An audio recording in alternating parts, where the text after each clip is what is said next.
कि हम लोग को ईमेल के माध्यम से आयोग के पदाधिकारियों और कर्मचारियों को जान से मारने की धमकी प्राप्त हुई। कैसे पता चला कि बाहर के विद्यार्थी हैं? हम तो सिर्फ रोल नंबर जारी किए हैं। कुछ लोग समाज में, छात्रों के बीच में, विद्यार्थियों के बीच में तरह तरह की भ्रांतियां फैला रहे हैं। हिंदू हाई स्कूल के एक कमरा संख्या 4 में एक पुलिस पदाधिकारी उत्तर करवा रहा था। लोग इसको परीक्षा फल मान ले रहे हैं। ये उनकी भ्रांति है। ये फर्स्ट डीवी है जो कि 20 तारीख तक है। दोनों दिन जब एक ही परीक्षा हुई तो एक दिन इतना रिजल्ट और एक दिन उतना रिजल्ट क्यों? मतलब उनको ये भी नहीं पता है कि पहला दिन किस विषय का परीक्षा होगा और दूसरे दिन किस विषय का परीक्षा होगा। जो लोग आरोप लगा रहे हैं, भ्रम फैला रहे हैं, अभ्यर्थियों को गुमराह कर रहे हैं, उनके पास क्या आधार है? वो किस आधार पर ये प्रवचन दे रहे हैं बाहर में? सभी इलेक्ट्रॉनिक और प्रिंट मीडिया से जुड़े हुए सभी बंधुओं का स्वागत है। और आज के पूर्व भी हम लोग एक बार मिले थे, याद होगा, जब परीक्षा संपन्न हुई थी। चेयरमैन सर ने खुद संबोधित किया था आप सबको और परीक्षा से संबंधित सारी प्रक्रिया को विस्तार रूप में वीडियो रिकॉर्डिंग के साथ आपको दिखाया गया था। हाल के दिनों में पुनः आपने देखा होगा कि जब से डॉक्यूमेंट वेरिफिकेशन का प्रोग्राम आयोग के द्वारा निकाला गया है, कुछ लोग समाज में, छात्रों के बीच में, विद्यार्थियों के बीच में तरह तरह की भ्रांतियां फैला रहे हैं। तो इसी से संबंधित ये आयोग का जो पक्ष है वो हम लोग स्पष्ट करेंगे। तो हम एक बनाए हुए हैं, उसको मैं पढ़ देता हूँ शुरू से ताकि आपको रिकॉर्ड में हो जाए। दिनांक 21/9 और 22/9 को 823 परीक्षा केंद्रों पर कुल 3,04,694 अभ्यर्थी शामिल हुए थे। उक्त परीक्षा से संबंधित परिवाद पत्र 26/9 को राज्यपाल सचिवालय से प्राप्त हुआ था।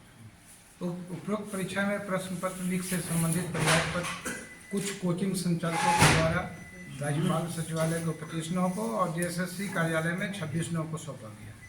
लेकिन जांच का इंतजार किए बिना 26/9 को और 30/9 को सक्षम पदाधिकारी को बगैर सूचित किए और बगैर अनुमति प्राप्त किए सैकड़ों की संख्या में आयोग कार्यालय के समक्ष भीड़ इकट्ठा किया गया। पत्थरबाजी भी घटना घटी जिसमें कई पदाधिकारी घायल भी हुए, प्राथमिकी भी दर्ज कराई गई। और उन लोगों ने जो आरोप पत्र में, परिवाद पत्र में जो 5 आरोप लगाए थे और साक्ष्य के समर्थन में एक CD और एक पेन ड्राइव समर्पित किया था। आप सबने देखा होगा, उस समय भी हमने नोटिस किया था उनको।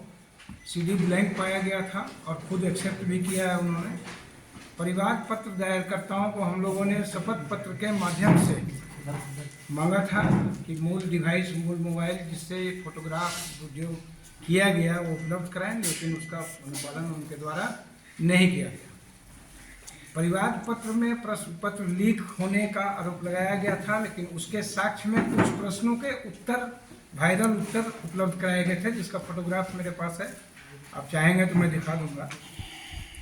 परिवाद पत्र में जो 3 आरोप थे उसका लीकेज से कोई संबंध नहीं था। जैसे हिंदू हाई स्कूल के एक कमरा संख्या 4 में एक पुलिस पदाधिकारी उत्तर करवा रहा था। जब हम लोगों ने अपना सीट मैट्रिक्स देखा तो प्रश्न रूम नंबर 4 में कोई एग्जाम ही नहीं हुआ है, तो उस ढंग का भी आरोप था। कुछ प्रश्नों के उत्तर परीक्षा से पहले लीक होने के संबंध में जो संलग्न फोटो और वीडियो दिया गया, उस वीडियो और फोटो को आप भी देखेंगे, कोई भी पत्रकार अगर चाहेंगे देखना तो मैं व्यक्तिगत रूप से दिखा दूंगा। उसमें एडिटिंग स्पष्ट है। एक तरफ आप कह रहे हैं कि सुबह 7 बजे ही उत्तर वायरल हो गया था, लेकिन जब आप उसको देखेंगे बढ़िया से माइक्रोस्कोपिक ढंग से तो उसमें टाइम दिख रहा है 5:25 PM। तो 7:01 में जब वायरल हो रहा है तो उसमें 5:25 PM क्यों दिख रहा है? उसका है साक्ष्य मेरे पास है, वो भी आपको चाहेंगे तो मैं दिखा सकता हूँ। आयोग के द्वारा दिनांक 16/12 और 20/12 को कुल 2231 अभ्यर्थियों को कॉमन मेरिट लिस्ट से शॉर्ट लिस्ट करते हुए डॉक्यूमेंट वेरिफिकेशन के लिए आमंत्रित किया गया है। परीक्षा में सभी शामिल अभ्यर्थियों के हॉलमार्क की जाँच और अंतिम परिमार्जित उत्तर कुंजी के आधार पर मूल्यांकन किया गया है। इस दौरान जो है विषय कोड में कुछ त्रुटि हो गया था, जिसको हम लोग ऑलरेडी वेबसाइट में पब्लिश भी कर दिए थे, बहुत लोगों ने सुधार कर लिया था, लेकिन कुछ बच्चे सुधार नहीं भी कर पाए थे, तो उससे उनके रिजल्ट पे कोई असर नहीं पड़ता है, क्योंकि हम लोगों ने निराकरण कर लिया उसमें। किसी भी परीक्षा और मूल्यांकन के उपरांत जो है केंद्रवार जिलावार परिणाम का विश्लेषण किया गया। किसी भी परीक्षा केंद्र में विसंगति नहीं पाई गई है। परीक्षा का जो परिणाम है केंद्रवार नॉर्मल पाया गया। जैसे होता है कि किसी केंद्र से 200 विद्यार्थी सफल हो गए, या 50 हो गए, या 60 हो गए, और किसी से एक भी नहीं किया, वैसा नहीं है। 1%, 2%, 3%, मैक्सिमम 10, 5, 6 तक जा रहा है। अब आते हैं कि जो भ्रांतियां हैं जो फैलाई जा रही है, कि सोशल मीडिया में ये प्रश्न किया जा रहा है। कल हम देख रहे थे, एक सज्जन जो हजारीबाग में लीड लिए हैं कोई, वो कह रहे थे कि दोनों दिन जब एक ही परीक्षा हुई तो एक दिन इतना रिजल्ट और एक दिन उतना रिजल्ट क्यों? मतलब उनको ये भी नहीं पता है कि पहला दिन किस विषय का परीक्षा होगा और दूसरे दिन किस विषय का परीक्षा होगा। दूसरे दिन टोटल रीजनल लैंग्वेज की परीक्षा होगी, ट्राइबल लैंग्वेज एंड रीजनल। पहला दिन हिंदी लैंग्वेज, तो आ रहे हैं उस पर। तो डॉक्यूमेंट वेरिफिकेशन का कट ऑफ मार्क्स क्यों नहीं जारी किया गया? डॉक्यूमेंट वेरिफिकेशन है, ये अंतिम परीक्षा फल नहीं है। लोग इसको परीक्षा फल मान ले रहे हैं, ये उनकी भ्रांति है। ये फर्स्ट डीवी है जो कि 20 तारीख तक है, इसलिए कट ऑफ मार्क्स जारी नहीं किया गया। क्यों? क्योंकि कट ऑफ मार्क्स जारी तब होता है जब अंतिम परीक्षा फल प्रकाशित कर दिया जाता है, और अभी इस डीवी में कितने बच्चे आएंगे कितने नहीं आएंगे किसी को पता नहीं है ना। दूसरा ये अफवाह फैलाया जा रहा है कि झारखंड राज्य के बाहर के अभ्यर्थियों को बड़ी संख्या में सफल कर दिया गया है, जो कि कैसे पता चला कि बाहर के विद्यार्थी हैं? हम तो सिर्फ रोल नंबर जारी किए हैं। ये सोचने का विषय है, आप लोग भी थोड़ा दिमाग लगाइए। किसी को कैसे पता चला कि इसमें बाहर के विद्यार्थी कौन है और घर के विद्यार्थी कौन है? तो इस संदर्भ में आयोग का स्पष्ट करना है कि डॉक्यूमेंट वेरिफिकेशन के लिए जो जारी किया गया लिस्ट, वो पूर्णतया आरक्षण नियमावली और मेगा सूची के आधार पर बड़ी संख्या में आरक्षित श्रेणी के अभ्यर्थी अनारक्षित श्रेणी में भी प्रमोट हुए हैं, मतलब वो चयनित हुए हैं। और उसमें आप जब देखेंगे, जब हम लोगों ने एनालिसिस भी किया है इसका, तो उसमें अनुसूचित जनजाति के लगभग 30%, अनुसूचित जाति के लगभग 12%, अत्यंत पिछड़ा वर्ग अनुसूची 1 के लगभग 22% और पिछड़ा वर्ग 2 के लगभग 19%। इस तरह से लगभग 83% जो है आप कह सकते हैं कि लोग सफल हुए हैं।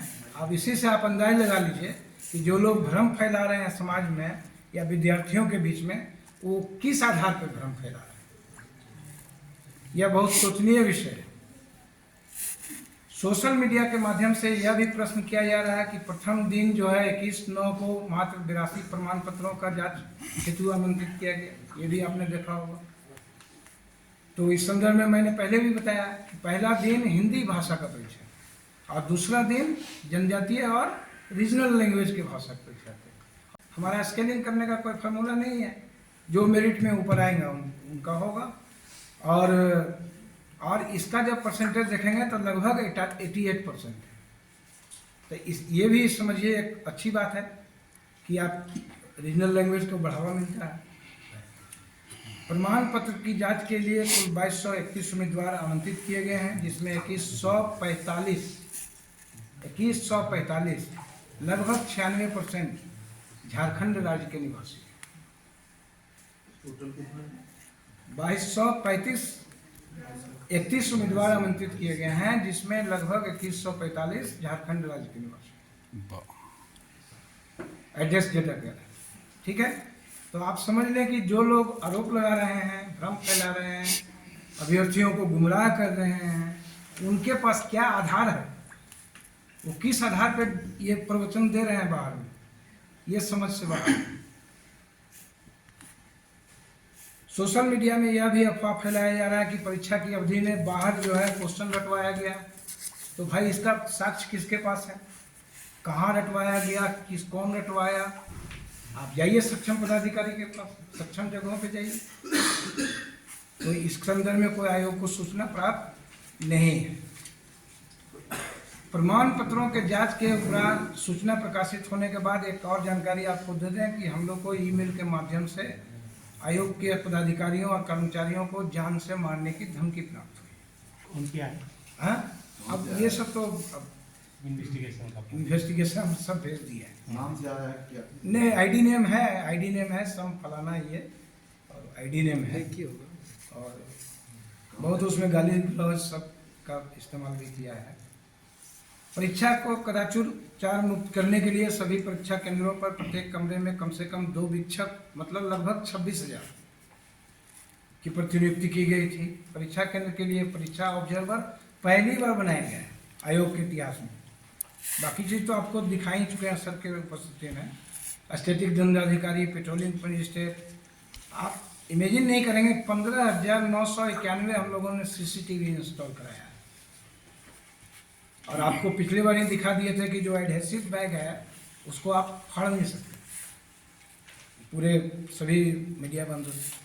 इस तरह से सभी 823 परीक्षा केंद्रों पर कदाचार मुक्त और शांतिपूर्ण परीक्षा संपन्न हुई है। यही हमारा पक्ष है।